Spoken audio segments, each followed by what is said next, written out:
NCERT निर्मित पुस्तक वसंत कक्षा 7 के पाठ 14 में पाठ का नाम है खान पान की बदलती तस्वीर। उस पाठ के बारे में थोड़ी बातें मैं आपको बताती हूँ।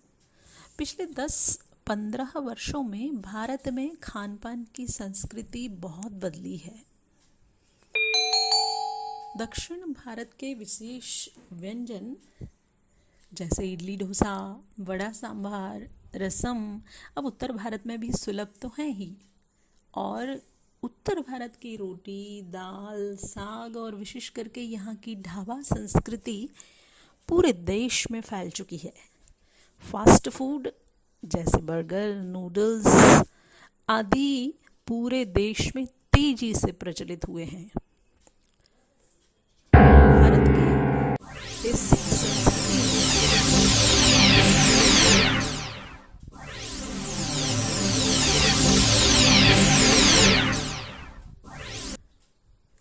भारत के अलग अलग क्षेत्रों की विशेषता माने जाने वाले कुछ प्रमुख खाद्य पदार्थ अब पूरे देश में कहीं भी आसानी से मिल जाते हैं, जैसे गुजराती ढोकला, गांठिया, बंगाली मिठाइयाँ आदि। अंग्रेजी राज में साहबी ठिकानों तक सीमित रहने वाली ब्रेड अब लाखों करोड़ों हिंदुस्तानियों की रसोई में प्रवेश कर चुकी है।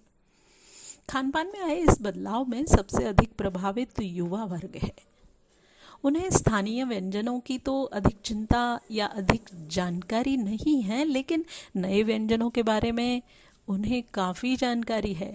स्थानीय व्यंजनों का प्रसार तो हुआ है, परंतु पहले से उनकी गुणवत्ता और उनके प्रति पाई जाने वाली रुचि में बहुत कमी आ गई है। जैसे बम्बई के पाव भाजी, दिल्ली के छोले कुलचे, मथुरा के पेड़े, आगरा के पेठे, नमकीन आदि पहले की तरह हर मौसम के फलों और अन्न के प्रयोग से जो अलग अलग तरह के पकवान बना करते थे, उन्हें बनाने की फुर्सत भी अब लोगों के पास नहीं है।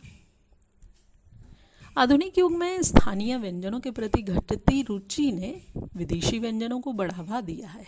इसका मुख्य कारण उनकी तैयारी में लगने वाला कम समय है। इसके अतिरिक्त बढ़ती महंगाई के कारण भी लोगों ने कई चीज़ों को स्वयं से दूर कर लिया है, और खान पान में आए इस बदलाव ने जो इसकी नई मिली जुली संस्कृति उभरी है, इस बदलाव से उसके सकारात्मक पक्ष भी हैं। इन्हें बनाने में समय की बचत तो होती ही है, नई पीढ़ी देश विदेश के व्यंजनों को भी जानने लगी है।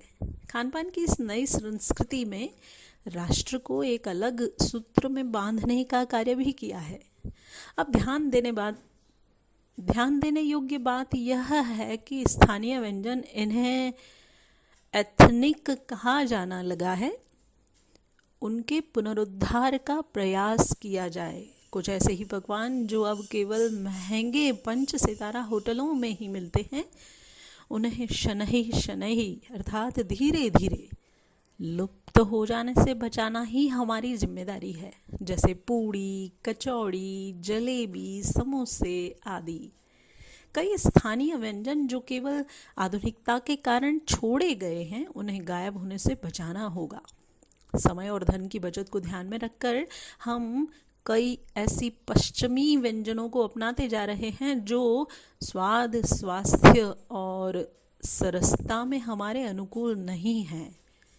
तो ऐसे भोजन को ग्रहण करने की बात हमें छोड़नी होगी।